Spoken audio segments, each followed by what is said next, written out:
Breakfast is here and breakfast में है दाल पूड़ी, मसाला पूड़ी, मटर पनीर, इडली, सैंडविच एंड सांभर। सो आज 3 दिन बाद प्रॉपर ब्रेकफास्ट कर रहे हैं। अदरवाइज़ हमारा ब्रेकफास्ट ऑन द गो ही होता था, या तो कार में या फिर किसी स्मॉल ढाबे पे 9-10 बजे के आसपास रुक के गाड़ी में हम लोग ब्रेकफास्ट करते थे। बट आज हम लोग जयपुर में हैं तो यहाँ से आराम से निकलने वाले हैं। तो अपने को ऐसा नहीं है कि अपने को जल्दी निकलना है, 6 बजे निकलना है। तो हम लोग अभी 9 बजने में 5 मिनट हैं। 10-15 मिनट में ब्रेकफास्ट होने के बाद हम लोग यहाँ से निकलेंगे। फूड इज़ गुड, हमारा में food is very good. So checkout is done. Now we are leaving. और 9:15 होने वाले हैं and by 2 I think we'll be in Delhi most likely.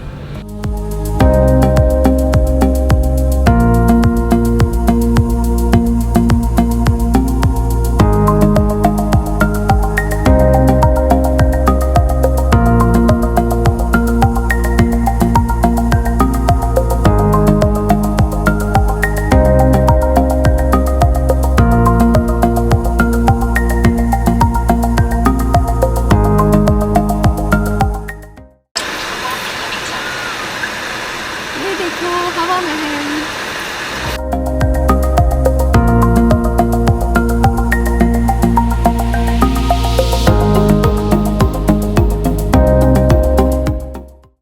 तो जयपुर में है तो हवा महल जाना ना भूलें। One of the good place. आप जयपुर में हवा महल अंदर भी जा सकते हैं, बट फ़िलहाल के लिए अभी ये बंद है because of pandemic situation. But हाँ, बाहर से आप कुछ फोटोग्राफ्स खींच सकते हैं और इसको निहार सकते हैं, इसको एंजॉय कर सकते हैं। It's beautiful.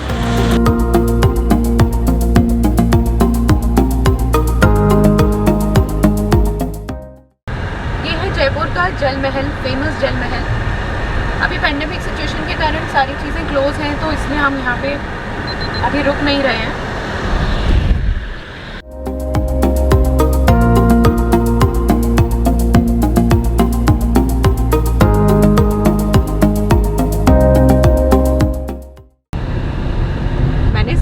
सुना था ये एक हेरिटेज सिटी है, पर आज देख के मुझे एक्चुअली पता चल रहा है। तो जयपुर अगर आ रहे हैं तो जयपुर में बहुत सारी जगह हैं आपके पास देखने के लिए। आमेर फोर्ट है, देन जल महल है, देन आपका हवा महल है एंड मार्केट है। यहाँ की बहुत ही सुंदर मार्केट है, बहुत सारे म्यूजियम्स हैं। तो आप अगर वो एक्सप्लोर करना चाहते हो तो थोड़ा टाइम लेकर आओ। हमारे पास ज़्यादा टाइम नहीं है, हम लोग बस एक राउंड मारते वहाँ से निकल रहे हैं। अदरवाइज़ हम लोग एक दिन अगर रुकते तो शायद हम लोग कुछ और एक्सप्लोर कर पाते। और अभी फ़िलहाल बहुत ज़्यादा प्लेसेस ओपन नहीं हैं एंड थोड़ा सा रिस्क है, इसलिए हम लोग ज़्यादा यहाँ पे नहीं रुक रहे हैं। तो अगर आप इधर आ रहे हैं तो आप टाइम लेकर आएंगे 2-3 दिन का। 2 दिन इज़ मोर देन इनफ। 2 दिन में आप काफ़ी कुछ यहाँ पे एक्सप्लोर कर सकते हैं। तो अभी हम आमेर फोर्ट जा रहे हैं। आमेर फोर्ट के बाद हम सीधा डायरेक्टली दिल्ली के लिए निकलेंगे।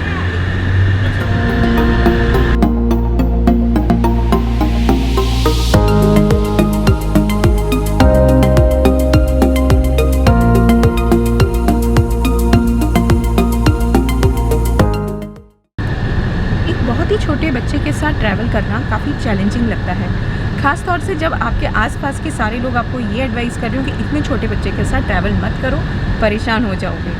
पर यकीन मानिए ऐसा बिल्कुल भी नहीं है। आप बहुत ही आसानी से इस चैलेंज को पार कर सकते हैं। सिर्फ थोड़ी सी प्रिपरेशन की ज़रूरत है। हमेशा ये कोशिश करनी चाहिए कि यदि आप एक बहुत लंबे ट्रैवल पे निकल रहे हैं और उसके पहले आपने कभी ट्रैवल नहीं किया अपने बेबी के साथ, तो एक छोटा ट्रैवल उसके पहले करना बहुत ज़रूरी है। 2 से 3 घंटे का ट्रैवल यदि आप करते हैं उनके साथ, तो आपको एक आइडिया लग जाता है कि बच्चा किस तरह से रिस्पॉन्स करता है और कोई मोशन सिकनेस तो नहीं है। यदि मोशन सिकनेस हुई तो इस बारे में आपको पहले ही पता लग जाएगा। आप एक लंबे टूर पे निकलें और उस वक्त आपको ये चीज़ पता चले तो दिक्कत हो सकती है। तो एक चीज़ ये करने के बाद दूसरा है पैकिंग करते टाइम उनकी बच्चों से रिलेटेड जितनी भी चीज़ें हैं वो एक ही बैग में पैक करना चाहिए। इस तरह से ऑर्गेनाइज़ करके पैक करिए कि सारी चीज़ें हैंडी मिल जाए। ये करने के लिए ये बहुत इंपॉर्टेंट है कि एक ऐसा बैग आपके पास हो जिसमें बहुत सारे पॉकेट्स हो। वो उससे इंश्योर हो जाता है कि एकदम ऑर्गेनाइज्ड वे में सारी चीज़ें मिल जाती हैं और आप इमीडिएटली निकाल सकते हैं। अब सारी चीज़ों में हमें पैक क्या क्या करना चाहिए, ये एक बहुत इंपॉर्टेंट फैक्ट है। उनके आप कपड़े इस तरह के रखें जो कि फुल स्लीव्स के हों, because usually during our travel हम लोग एसी वगैरह यूज़ करते हैं, तो बच्चों को सेफ़ रखने के लिए full sleeves and full pant वाले इस तरह के कपड़े पैक करने चाहिए। डायपर्स, उसके अलावा कॉटन, कोकोनट ऑयल, मैंने ये सारी चीज़ें रखी थी, मैं इसलिए बता रही हूँ। इसके अलावा आप जो भी चीज़ें यूज़ करते हो वो भी आप उसमें पैक कर सकते हैं। बट कोकोनट ऑयल ख़ास तौर से हैंडी होता है बिकॉज ऑफ यूजिंग डायपर, क्योंकि ट्रैवल के दौरान आप कंटिन्यूसली डायपर यूज़ कर रहे होते हैं, तो रैशेस से बचाने के लिए आप कोकोनट ऑयल उसको in between the changing of diaper लगाते रहेंगे तो बच्चे को कोई भी प्रॉब्लम नहीं होगी। रैशेस से बचाने के लिए बच्चों को बहुत सारी मार्केट में क्रीम्स भी अवेलेबल हैं, यदि आप वो यूज़ करते हो तो आप वो भी रख सकते हैं। मैं सिर्फ कोकोनट ऑयल यूज़ करती हूँ and I find it very useful in that. इसके अलावा बच्चों के लिए हमें बहुत सारे हैंकरचीफ्स रखने चाहिए, तो जितने आप ज़्यादा रख पाएँ उतने आप, जितना आपका ट्रैवल का ड्यूरेशन है उसके अकॉर्डिंग आप ज़्यादा से ज़्यादा हैंकरचीफ ज़रूर रखिए। और उनके सॉक्स, कैप्स, मिटन्स, ये सारी चीज़ें भी हैंडी रखना ज़रूरी है। बच्चा अगर टॉप फीड पर है तो आपको काफ़ी सारी स्टेरलाइज्ड बॉटल्स भी रखना होगा ताकि उसको आप फीड दे पाएँ, या अगर आप बॉटल्स के अलावा दूसरे तरीके से फीड देते हैं जैसे कटोरी चम्मच यूज़ करते हैं तो वो भी आपको उस हिसाब से पैक करना होगा। यदि बच्चा ब्रेस्ट मिल्क पर है तो फिर इस तरह की पैकिंग की कोई ज़रूरत नहीं पड़ेगी। चेंजिंग मैट्स, ब्लैंकेट्स और स्वेडल्स, ये भी पैक करना बहुत ज़रूरी है। यदि डॉक्टर ने कोई मेडिसिन प्रिस्क्राइब की हुई हैं बच्चे के लिए तो उनको भी साथ में रखना ना भूलें।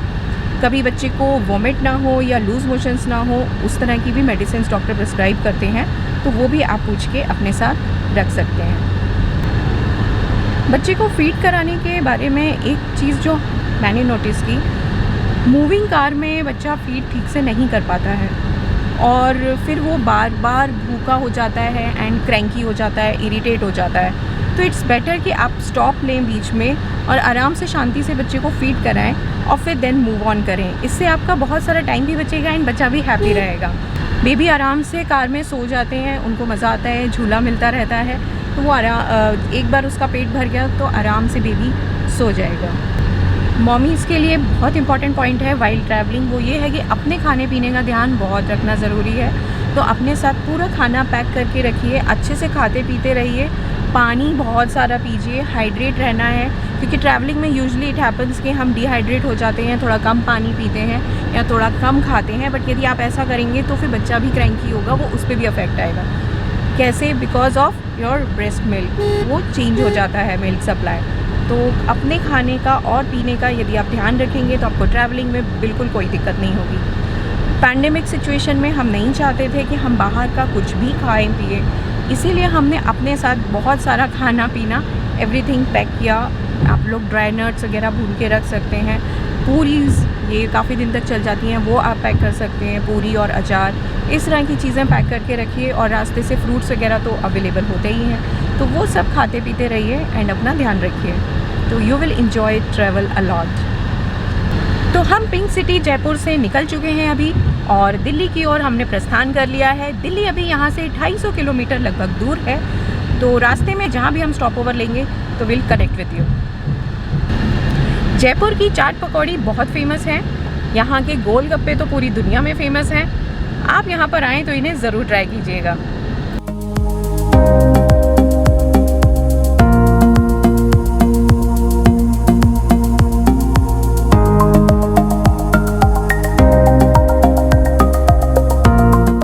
So we are somewhere between Delhi and Jaipur highway. एक जगह है हाईवे, होटल हाईवे एक्सप्रेस करके, यहाँ पर हम लोग रुके हैं फॉर फ्रेशन अप एंड एक चाय पीने के लिए। It's a nice place. यहाँ पे बहुत सारे आउटलेट्स भी हैं, जैसे आपको क्लोथिंग या कुछ खरीदना है तो बहुत सारे आउटलेट्स भी हैं and there are rooms also. If you want to stay here you can stay here also. Refreshment के लिए, फूड के लिए, लंच के लिए, डिनर के लिए it's good place, it seems good place.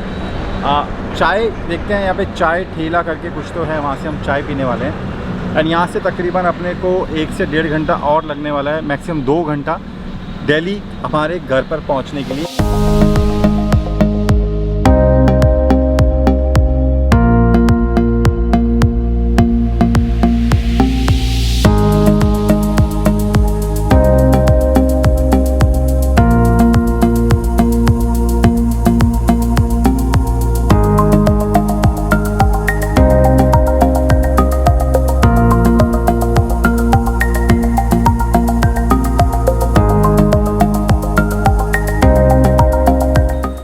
Guys we have reach Delhi and हम लोग अभी 4:30 बजे का टाइम हुआ है यहाँ पे। और हम लोग जब यहाँ पहुँचे तो गर्मी एक्चुअली दिल्ली का बहुत ही ख़तरनाक है इस वक्त। राजस्थान में बहुत ज़बरदस्त गर्मी था, गुजरात में बहुत मॉडरेट हीट था, बहुत ज़्यादा नहीं था, बट राजस्थान तो भयंकर गर्मी था।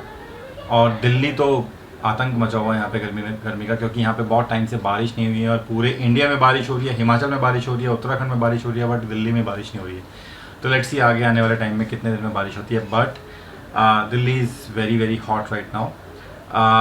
सो हमें 3 दिन लगा दिल्ली पहुँचने में। हमने पर्पसली 3 दिन का टाइम लिया दिल्ली पहुँचने में, क्योंकि हमारे साथ छोटा बच्चा भी था और सीनियर सिटीजन भी थे, और उनका ध्यान रखना बहुत ज़्यादा ज़रूरी था। बिकॉज उन्हीं की वजह से हम लोगों ने फ़्लाइट नहीं लिया, और हम लोग बाय रोड भी एक्सप्लोर करना चाहते थे, तो हमने सोचा कि चलो दिल्ली बाय रोड चलते हैं। So it was wonderful trip right Neha. हाँ, ट्रिप बहुत अच्छा था और वेल प्लान ट्रिप था, इसीलिए काफ़ी मज़ा भी आया इस ट्रिप में। वेल प्लान इसलिए ज़रूरी था क्योंकि वी हैड जैसे कि हमने बताया सीनियर सिटीज़न, मदर हमारी, और उसके अलावा एक छोटा सा बच्चा, तो दोनों के कंफर्ट का ध्यान रखना बहुत ज़रूरी था। और हमने बहुत अच्छा डिसीजन लिया कि हमने जयपुर में रात में स्टे किया। अहमदाबाद से रास्ता बहुत अच्छा था और इसीलिए हम लोग बहुत एनकरेज हो गए थे कि let's go to Delhi directly, और हम रास्ते में स्टॉप ओवर जो लेने का हमारा प्लान था उसे हम छोड़ना चाहते थे। बट ये हमारा डिसीजन अच्छा रहा कि हम वहाँ पे रुक गए और सबने रेस्ट लिया आराम से। बिकॉज जयपुर से दिल्ली का रास्ता थोड़ा सा अभी उतना अच्छा नहीं था जितना कि हमने सुना था। बिकॉज ऑफ रेन्स थोड़ा बीच में कहीं ना कहीं गड्ढे वगैरह हैं, पिट्स हैं। और जो मेजर प्रॉब्लम था वो था कि रास्ते में था diversion, because of some maintenance work was going on the road. और रात में जो वो डाइवर्जन वाला रास्ता था उस पर अगर हम ट्रैवल करते तो वो बहुत रिस्की हो सकता था, बिकॉज वो एक विलेज के बीच में से निकला हुआ रास्ता था। अराउंड 20 किलोमीटर का स्ट्रेच था वो। और वो काफ़ी ऊबड़ खाबड़ रास्ता था जो कि कार के पॉइंट ऑफ व्यू से सेफ बिल्कुल भी नहीं था। और स्ट्रीट लाइट्स वहाँ पे नहीं थे because it was a village area. तो इसीलिए जो हमारा एक्सपीरियंस था कि if you are travelling with a kid और सीनियर सिटीज़न, तो इट्स बेटर कि रात में एक स्टॉप ओवर लिया जाए। सो मैं ये बोलूँगी कि जो हमारा इस वीडियो का मोटो है उसके बारे में मैं आपको बेसिकली बोलूँगी कि वेल प्लान ट्रिप कीजिए, चीज़ें हैंडी रखिए कार में, खाने की चीज़ें और बच्चों से रिलेटेड चीज़ें, जो हम छोटे से बच्चे से रिलेटेड चीज़ें, उसको अगर हम वेल ऑर्गेनाइज रखते हैं और स्टॉप ओवर्स लेकर के जाते हैं तो ट्रिप बहुत शानदार और एंजॉयबल होगी सभी के लिए, इंक्लूडिंग छोटा सा बेबी एंड हमारे मदर एंड फादर के लिए। सो आप जब ट्रैवल करते हैं ना, और ट्रैवल में ये चीज़ ध्यान रखिए कि आप उस ट्रैवल को एंजॉय करें, स्ट्रेस लेके ट्रैवल मत करें। एक तो ड्राइविंग आप कर रहे हैं, ऊपर से आप स्ट्रेस ले रहे हैं, और वो भी हाईवे पे, वो भी नेशनल हाईवेज पे। सो ये चीज़ का बहुत ध्यान रखना है। और हम लोग एकदम चिलैक्स होकर रिलैक्स होकर आए हैं, क्योंकि एक श्वाको को जब फीड कराने का टाइम आता था तो हम लोग साइड में गाड़ी रोक लेते थे, एक पेड़ की छाँव में पानी वानी पिया, मैं उतर गया, नहीं उसको फीड करा रहे हैं, मम्मी ने कुछ पानी वानी पी लिया, कुछ खा लिया, तो स्ट्रॉल कर लेती थी आजू बाजू के, तो उनके भी थोड़ा सा हाथ पर बिल्कुल मस्त हो जाते थे घूम फिर के। आशा है आपको ये वीलॉग पसंद आया होगा और इससे आपको बहुत सारी जानकारियाँ ज़रूर मिली होंगी। यदि आप छोटे से बच्चे के साथ ट्रैवल करना चाहते हैं या एक सीनियर सिटीजन पेरेंट्स के साथ ट्रैवल करना चाहते हैं, और आगे भी हम इसी तरह की जानकारी से भरपूर वीडियोस बनाते रहेंगे। So guys, please do subscribe our channel and please like this video, in fact all the videos, and please do share it with your friends and family.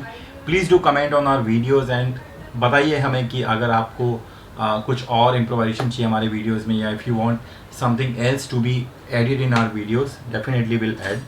And just stay connected, stay happy, and we'll see you soon. Happy traveling.